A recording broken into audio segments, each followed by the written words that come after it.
Now, can we watch Shedeur Sanders against the first team? First team reps from Shedeur. Oh my God. They said Shedeur Sanders wasn't ready. Not for the NFL, not for the speed, not for this moment. The Browns drafted him as a 5th-round flyer, a flashy name, a headline pick, a project for later. And while fans clung to hopes, head coach Kevin Stefanski kept his answers vague. We're still installing the offense. Everyone's getting reps. Nothing but corporate coach speak to hide what was really going on. But then day 7 of Browns camp changed everything. Because while cameras weren't supposed to catch it, Shedeur Sanders lined up with the second-team offense and marched them straight into the teeth of Cleveland's first-team defense. No more scout reps, no more soft looks. This time, it was real. And what happened next? It exposed everything the Browns didn't want fans to see. I'm not going to get into specifics on the players and where they're getting reps and those type of things. He's working extremely hard, like all those guys are. We're still not yet through the installation schedule. We're still just introducing 2-minute yesterday.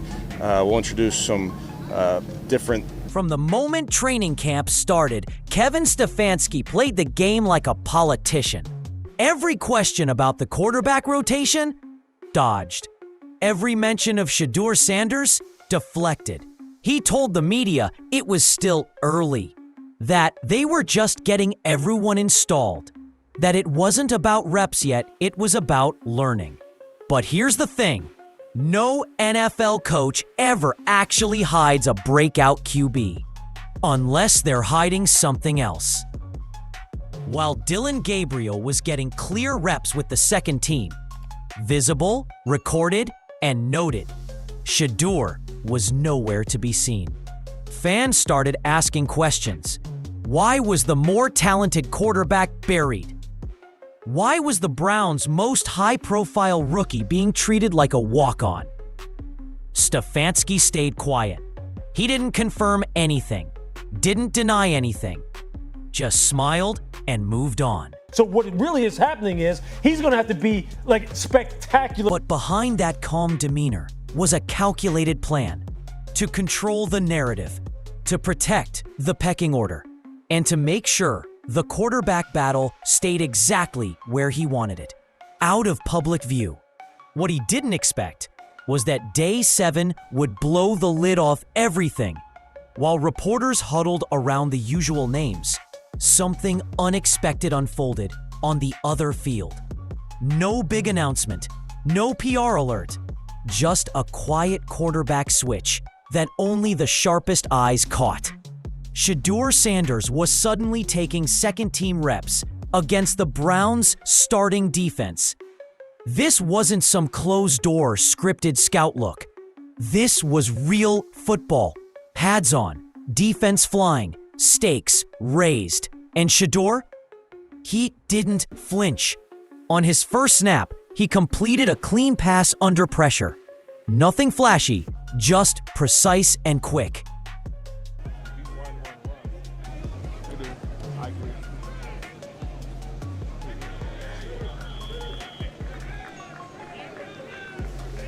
Two plays later, another completion, threading it between two defenders. By the third rep, he was moving the offense with poise that didn't match the rookie label slapped on him.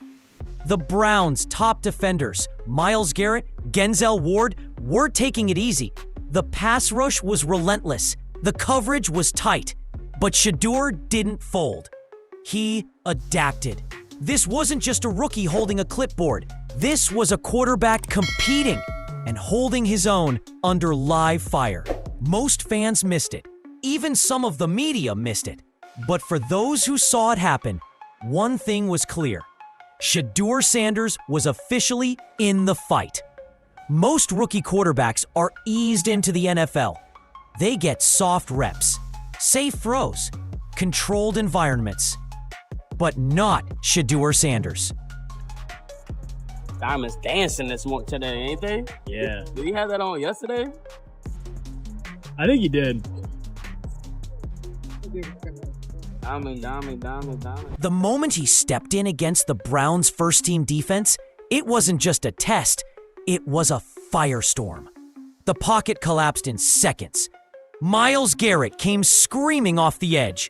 Linebackers disguised blitzes, corners jammed routes, and the coverage was tight from snap to whistle.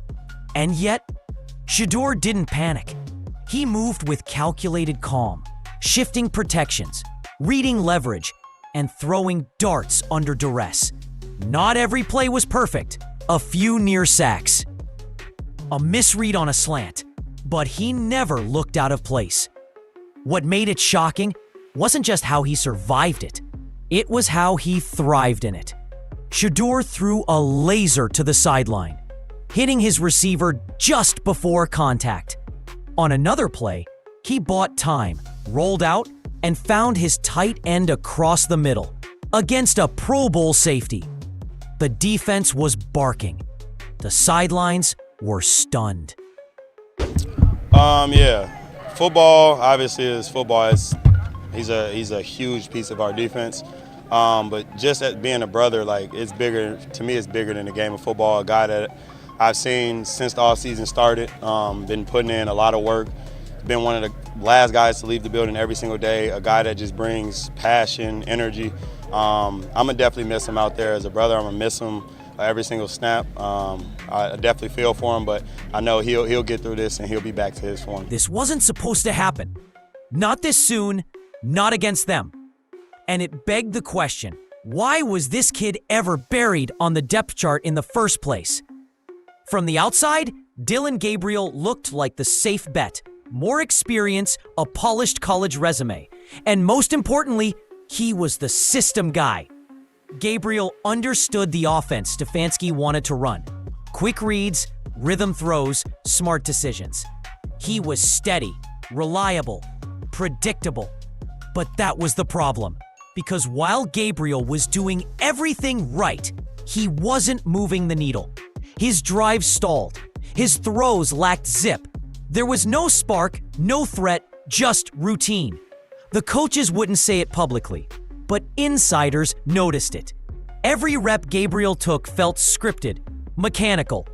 And when things broke down, he didn't have the playmaking instinct to improvise. Just checkdowns and safe throws. That contrast became crystal clear on day 7. While Shedeur was creating offense under chaos, Gabriel was managing it. And barely. One scout put it bluntly, Shedeur looked like a gamer. Gabriel looked like a clipboard. The Browns had invested in competition, but suddenly, the competition wasn't even close. And now Stefanski had a real problem. How do you justify giving reps to the guy who knows the playbook when the other guy is outplaying him without it?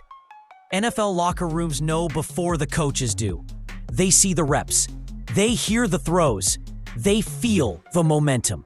And by the end of day 7, players weren't whispering anymore. They were talking. Veteran receivers started hovering closer when Shedeur took the field. Backup linemen blocked just a little harder. And the defensive guys, they were watching too. Not to mock him, but to measure him. That's the shift most outsiders miss. When a rookie earns the respect of the locker room, everything changes. It doesn't matter what round he was drafted in, or what the depth chart says. The players can feel who the real leaders are. And after Shedeur started stringing together drives against the starters, players began gravitating toward him. In meetings, in drills, even at lunch. One insider noted, "It's subtle, but guys are starting to follow him. That doesn't happen unless they believe in what they're seeing." This wasn't just a QB battle anymore. It was a chemistry war, and Shedeur was winning hearts fast. But the most unexpected twist came not from the players.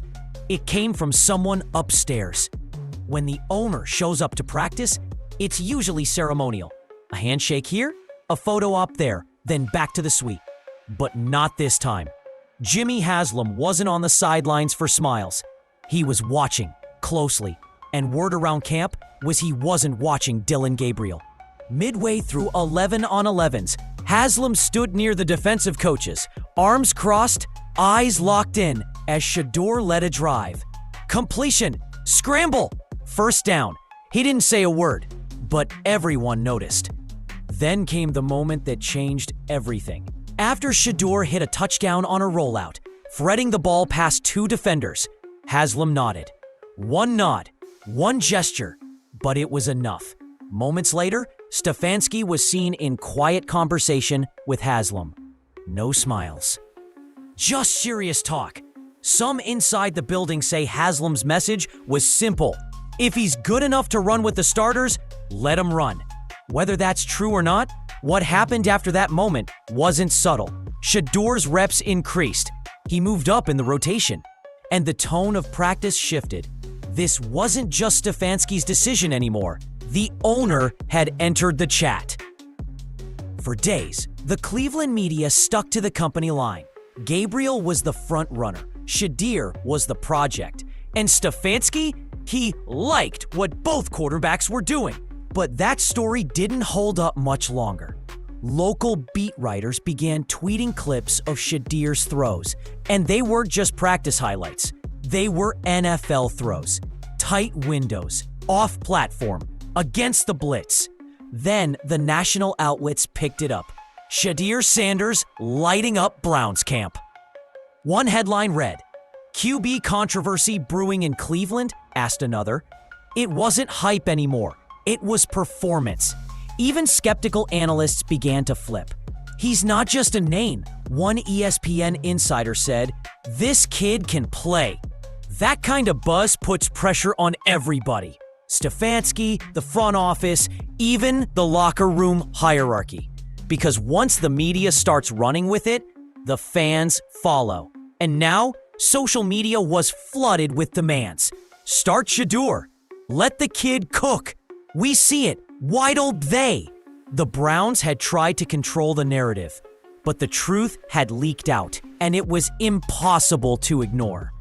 Kevin Stefanski thought he had time. Time to groom Shedeur. Time to ease him into the league. Time to let Gabriel hold the fort while the rookie watched from the sidelines. But the clock just sped up. What started as a quiet QB competition had turned into a full-blown spotlight. The media, the locker room, and even ownership had shifted their focus. And Stefanski was now caught in the middle of a storm he couldn't control. If he stuck with Gabriel, he risked looking out of touch. If he moved Shedeur up too fast. But the truth was, Shedeur forced the conversation. This wasn't about coddling a prospect anymore. It was about recognizing a competitor who was already outperforming expectations. And Stefanski's usual poker face? Gone. Reporters noticed him hovering during Shedeur's reps. They saw him pulling receivers aside. They saw the gears turning. One source close to the team said it best. Stefanski's dilemma isn't who to start. It's how long he can justify not starting the guy who's clearly winning. Because at this point, the question wasn't if Shedeur would take over. It was when. Shedeur Sanders wasn't supposed to be here. Not yet.